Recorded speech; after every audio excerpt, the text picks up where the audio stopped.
बिस्मिल्लाहिर्रहमानिर्रहीम। Sindh virtual academy तरफ़ां आऊं आहियां मुंहिंजो पंहिंजो सदाम हुसैन। पंहिंजे सभिनी व्यूवर्स खे अस्सलामु अलैकुम। जीअं त अॼु हाज़ुर आहियूं बहितरीन टॉपिकनि सां गॾु बेसिक साइंस जे हवाले सां, जेके अक्सर असांजा हर टेस्ट में ईंदा आहिनि। NTS जी हुजे टेस्ट, चाहे PTS जी हुजे, चाहे IBA जी हुजे। हाणे जेका असांजी गुज़िरियल JST PST टेस्ट जी तक़रीबन हर टेस्ट में उनजा सवाल हुया। जीअं हिन टॉपिक खे पाण नालो ॾियूं things essential for life. Things essential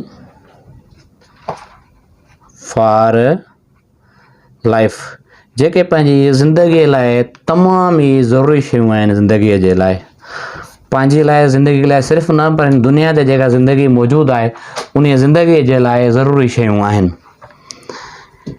जंहिंखां सवाइ ज़िंदगी थी नथी सघे, उहे शयूं आहिनि 8। हिकु आहे असांजी ऑक्सीजन, ॿियो आहे असांजो कार्बन डाइऑक्साइड,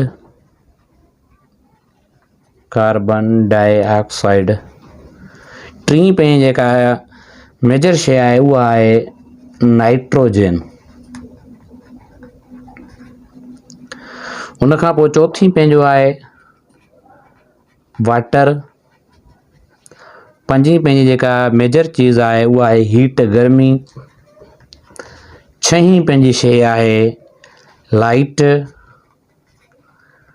सतीं पंहिंजी शइ आहे मिनरल्स।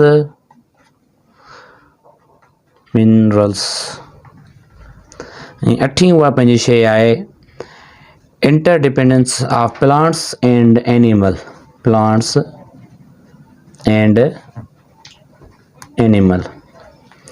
हलूं था पंहिंजे टॉपिकनि जी तरफ़। हर हिकु टॉपिक खे बहितर नमूने ऐं सवले नमूने डिफाइन कयूं, जीअं असांजे ॾिसंदड़नि खे बिल्कुलु सिंपल तरीक़े सां सम्झ अची वञे। हर टेस्ट में ईंदड़ उन्हनि जा सवाल दोस्त असांजा आसानी सां हल करे सघनि। जीअं त पहिरियों पंहिंजो सब टॉपिक हुयो ऑक्सीजन। ऑक्सीजन खां पाण खां पहिरियों पाण खे इहा शइ ज़हन में रखणी आहे, जेका पंहिंजी एयर आहे, हवा आहे, एयर, उन में पंहिंजियूं गैसिस थींदियूं आहिनि। जीअं oxygen, carbon dioxide, nitrogen and other gases are found in air. इहे शयूं असांजूं एयर में थींदियूं आहिनि, हवा में थींदियूं आहिनि। इहा पॉइंट नोट करण जी आहे। उनखां पोइ पंहिंजे टॉपिक तरफ़ हलूं था। Oxygen is a gas present in air without colour. जेका शइ नोट करण जी आहे, without colour and taste and smell. या ऑक्सीजन जेका आहे पंहिंजी हवा में थींदी आहे विदाउट टेस्ट ऐं कलर जे थींदी आहे। उनखां पोइ जेकॾहिं पाण हिन खे थोरो वक़्तु डिफाइंड कयूं, animal take it when they breathe, plants give off oxygen through the pores or holes in the leaves, animal breathe through lungs or tiny holes in their bodies, fishes breathe through their gills. Oxygen हिकु बेरंग, बेज़ाइका ऐं बेबू gas आहे जेका हवा में मिले थी। सभिनी जानवरनि खे ऑक्सीजन जी ज़रूरत हूंदी आहे। जानवर उहा साह खणंदे अंदरि खणी वेंदा आहिनि। ॿूटा सोराखनि या मसामनि ज़रिए ऑक्सीजन ख़ारिज कनि था। जानवर फिफड़नि या जिस्म में मौजूदु नंढनि नंढनि सोराखनि ज़रिए साह खणनि था। मच्छियूं गिल्स ज़रिए साह खणनि थियूं पियूं।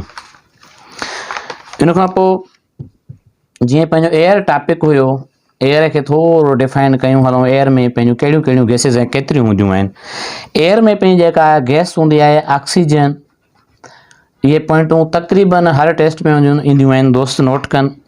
ऑक्सीजन पंहिंजी जेका हवा में मौजूदु हूंदी आहे उहा हूंदी आहे 21%।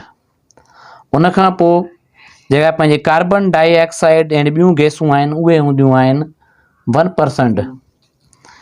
उनखां पोइ जेको पंहिंजी नाइट्रोजन हूंदी आहे, नाइट्रोजन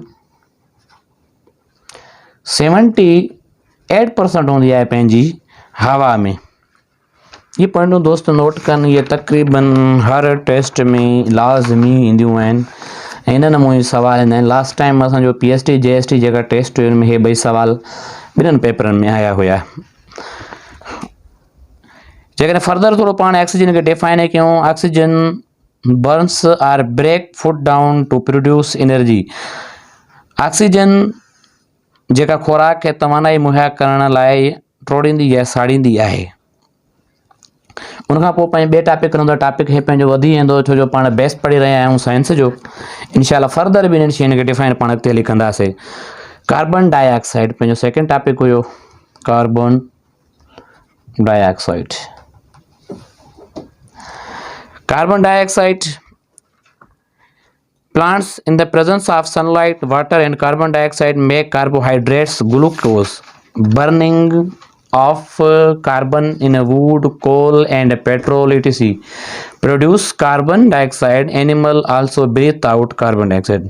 अच्छा, समझण जी ॻाल्हि जेका मेन की पॉइंट इहा ई आहे, ॿूटा उस पाणी ऐं कार्बन डाइऑक्साइड जी मौजूदगी में carbohydrates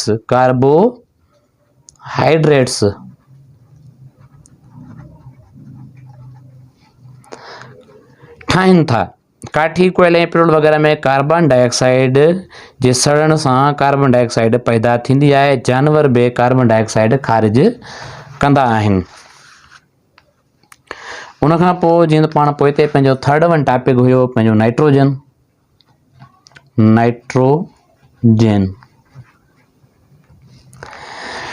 nitrogen is also a gas without color and taste and smell.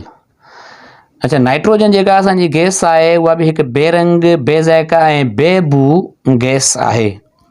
जंहिं नोट कयो दोस्त points, without colour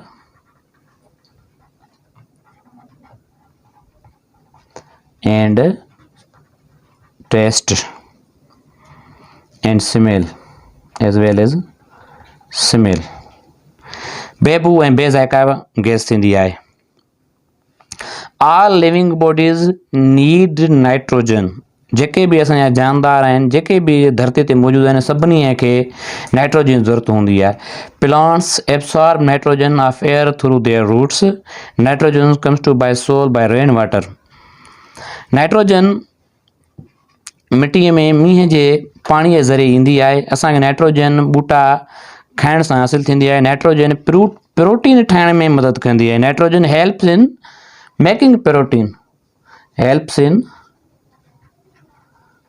making protein, उनखां पोइ टॉपिक खे डिघे थियण खां बचाईंदे पंहिंजे टॉपिक तरफ़ हलूं था। चौथे नंबर वाटर तरफ़।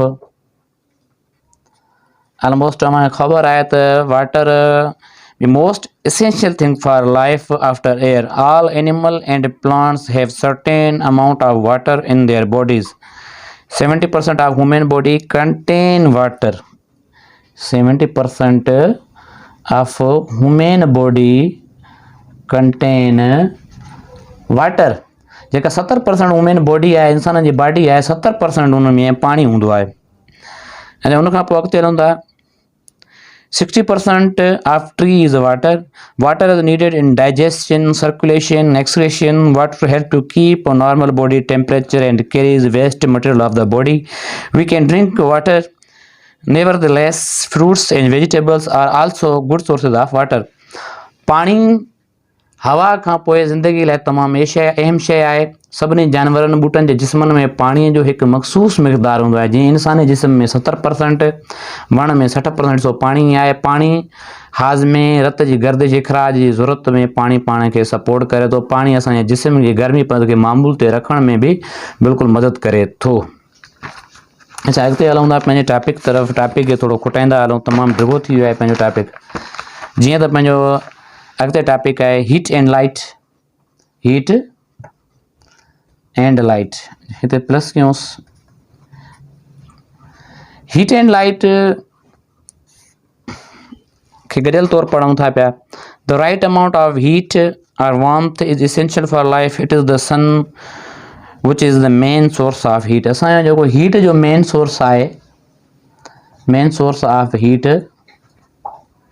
जेको पंहिंजो आहे उहो आहे सन, मतिलबु सिज आहे। ज़िंदगी लाइ हरारत ऐं गर्मीअ जो मुनासिब मिक़दारु ज़रूरी हूंदो आहे। सिज गर्मी ऐं रोशनीअ जो सभ खां वॾो ज़रियो आहे। ग़िज़ा बि जानवरनि खे गर्मी फ़राहम कंदी आहे। उन खां पोइ पंहिंजा आहिनि मिनरल्स। मिनरल्स मीन्स मादनियात। Minerals are salts. Minerals are salts we take it through over food. इहे पाण खाधे पंहिंजे ज़रिए वठंदा आहियूं या खाईंदा आहियूं।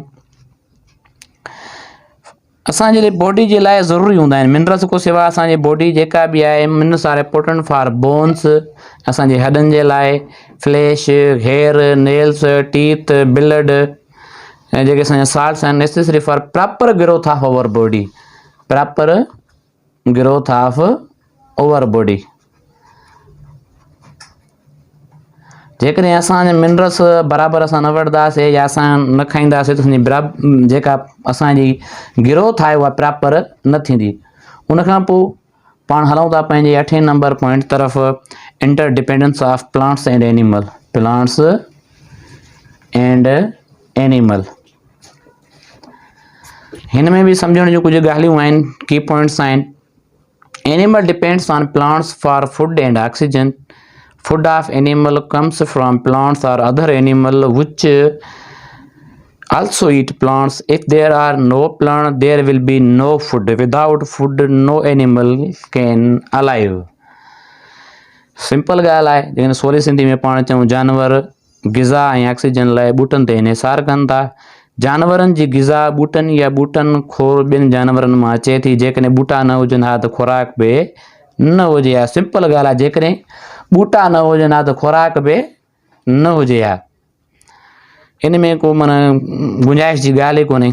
खुराक खां बग़ैर कोई जानवर ज़िंदा बि नथो रही सघे। इहा पंहिंजी कोई की पॉइंट आहे।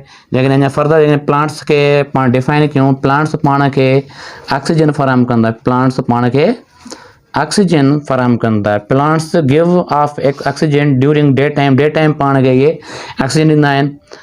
Oxygen is essential for life. Plants depend on animal for carbon dioxide. Animal breathe out carbon dioxide. Plants make their food in the presence of sunlight, water and carbon dioxide.